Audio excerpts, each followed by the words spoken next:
यो चाहिँ बसन्तपुर हो। हिँड्दै आएको गुराँसमा त के हो पुरै मेन्टेन गर्ने बेला भएको हो त्यहाँ नयाँ भवन बनेर। पहिलाभन्दा यहाँ पनि अलिक रोड त स्ट्यान्ड पो भएछ है क्या, स्थान उन्नति कि के भन्छ त्यसलाई।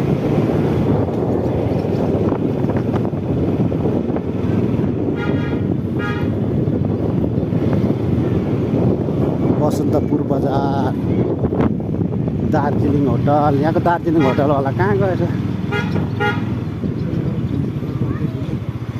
किन फेन्सी पसल छिर्ने हो क्या?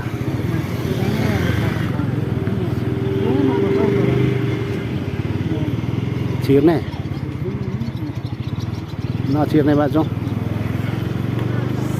सरेको त होइन।